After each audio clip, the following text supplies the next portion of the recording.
Nesta aula vamos estudar sobre imperative ou imperativo dos verbos. Vamos começar? Então, assim como na língua portuguesa, o imperativo ele é usado, pelo falante para dar uma sugestão, uma ordem, um conselho, uma instrução para que uma determinada ação aconteça. E no inglês, nós iniciamos a oração, a frase, com o verbo já na sua forma, no modo imperativo, sem o to, né? Como vocês sabem, no inglês, o to, ele indica o verbo no infinitivo. Então, quando eu coloco no modo imperativo, ou até mesmo no simple present, como vocês estudaram, eu não coloco essa partícula e também não preciso acrescentar nenhum sujeito antes do verbo. Por quê? Pois ali já entende-se que a ordem, a sugestão, o conselho já vai ser recebido por esse sujeito, mesmo que implicitamente. Então, o imperativo ele pode marcar algumas ações, como dar um conselho. Aqui nós temos o exemplo, be careful, seja cuidadoso, né? Vocês podem perceber então que eu não comecei a oração com nenhum sujeito, nenhum pronome. Eu não usei you be careful porque é desnecessário. Já fica claro que eu estou me dirigindo ao meu interlocutor, você. Então não é necessário colocar nenhum sujeito, não acompanhe antes do verbo nenhum pronome. Eu uso a oração, o modo para fazer um pedido, request, open the door, abra a porta, dar uma ordem, listen to them, ouça-os, ouça eles, fazer um oferecimento em inglês, have a piece of cake, pegue um pedaço de bolo, fazer um pedido, let's go now, vamos agora. Então é uma forma mais educada, mais polida de fazer um convite. Então eu uso muito a partícula let's antes do verbo. Na página 35 do livro de inglês, nós temos alguns exemplos de verbos no modo imperativo, né? E como vocês sabem, nesta quinzena nós estamos estudando sobre meio ambiente e sustentabilidade. Então, as orações, as frases, elas estão relacionadas a este tema. Então, eu coloquei ali 4 frases cujo verbo está no modo imperativo. A primeira, recycle, recicle, ride a bike, ande de bicicleta, take the bus to school, pegue o ônibus para a escola, turn off the lights, apague a luz. Então, o imperativo no inglês, a estrutura é parecida com a estrutura do português. Assim como na língua portuguesa, o imperativo, o verbo no imperativo, ele não apresenta nenhum sujeito, ele não tem nenhum sujeito antes dele, no inglês também. Então, ele é super simples de ser construído na língua inglesa também.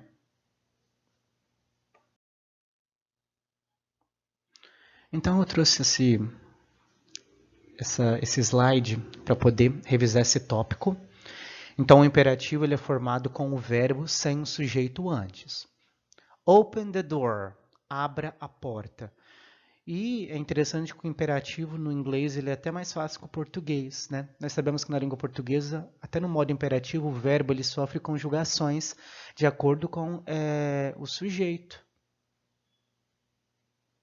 Tu, você, vós, diferente do inglês, que não tem conjugação. Take an aspirin, tome uma aspirina. Pay attention, preste atenção. E a forma negativa do modo imperativo é super simples. Eu acrescento antes do verbo a partícula don't ou do not, mas geralmente eu uso don't. Do not é usado quando eu quero dar ênfase na frase.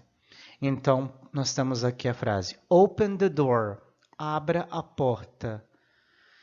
Se eu quiser transformar esta oração na forma negativa, eu acrescento don't. Don't open the door. Agora, se eu quero dar ênfase, realçar que não é para abrir a porta, eu vou usar do not. Do not open the door. Não abra a porta mesmo. Pay attention. Na forma negativa, acrescenta apenas o don't. Don't pay attention. Então, por que estudar o modo imperativo em inglês é mais fácil que simple present? Porque diferente do presente simples em inglês, eu não tenho doesn't, não preciso me preocupar com terceira pessoa, essas regrinhas. Por quê? No modo imperativo, eu tenho só um tu, um você, o sujeito, né, o interlocutor. Então não tem terceira pessoa, então não tem doesn't. A forma negativa é sempre don't. Então, mais duas frases na forma negativa. Don't touch that. Não toque isso. Don't play with your brother. Não brinque com seu irmão. Então, não tem mistério. A forma negativa, no modo imperativo, é acrescentar o don't antes do verbo, no início da frase. Então, resumidamente, uses of imperatives. Write your name. É uma frase no modo imperativo. Escreva o seu nome. Então, eu posso usar para dar ordens, dar instruções. Take a deep breath. Né? Oferecer algo. Have some tea. Fazer um pedido. Be quiet, please. Eu acredito que todos entenderam o significado dessas orações, né? Porque é bem simples. Quem não entendeu, pode buscar no dicionário ou no Google Tradutor. Então, como que eu disse, nós usamos a forma imperativa, né? Sem o to, o verbo sem o to e também sem o sujeito, porque já fica implícito que é para o interlocutor. Sit down, please. Então, aqui nós temos a professora pedindo ao aluno para sentar. Então, o verbo imperativo, a fala direta com o nosso interlocutor. Então, não há necessidade de sujeito, ok? Se a frase fosse he sits down, aí nós não temos mais uma frase no modo imperativo, aí é simple present, ok? Sit down, please. Forma negativa, don't sit down, ok? Na forma negativa, como que eu expliquei, eu vou colocar o do not ou don't antes do verbo. Don't feed the animals. Não alimente os animais. Ou, se eu quisesse realçar que não é proibido alimentar os animais. Do not feed the animals. Nós usamos o imperativo também para dar instruções, né? Aí que o chefe de cozinha diz, put the spaghetti dish in the oven. Só pelo contexto que ele está fazendo. O que ele está sugerindo aqui? Put the spaghetti dish in the oven. Coloque o prato de macarrão, a travessa de macarrão, no forno. Então, perceberam, né? Como que é simples, né? É o verbo iniciando a oração. Não tem nenhuma regrinha ortográfica igual a acompanha no Simple Present.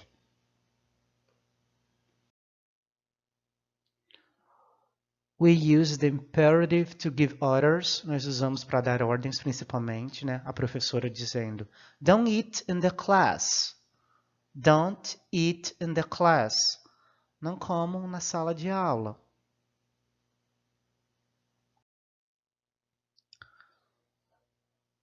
We also use to offer something. Nós também usamos para oferecer algo. Oh, have a snack. Né? Pegue um salgadinho.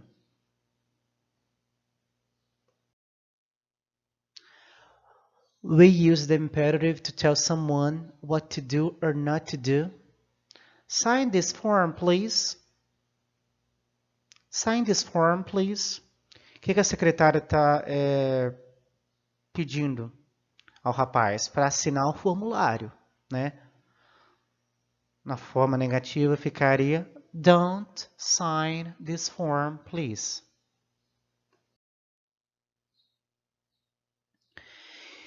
E se eu, como que eu disse, se eu quiser deixar a frase mais polida, mais educada, eu posso acrescentar o please no começo ou no fim da frase. Please, come with me. Por favor, venha comigo.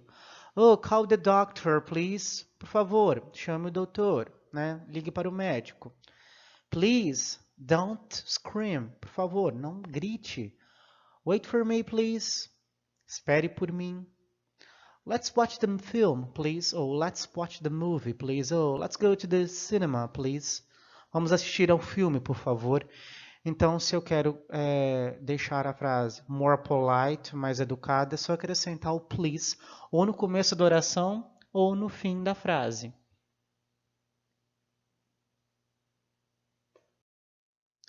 Agora eu tenho aqui duas atividades que vocês, inclusive example 1, a primeira atividade, vocês acrescentarão um desses verbos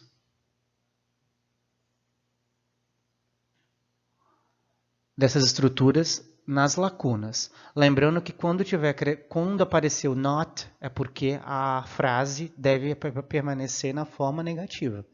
Então, por exemplo, aqui, not waste, você vai transformar no imperativo. Então, ficaria don't waste. Mas aí vocês precisam traduzir as orações, entender as frases para poder escolher qual é a estrutura adequada, qual é a opção adequada, ok? Então é isso. Lembrando que semana que vem, quarta-feira, no horário das 9 às 11, eu darei atendimento não só dessa disciplina, né, de inglês, desse conteúdo, mas também de português. Eu espero todos no encontro, beleza?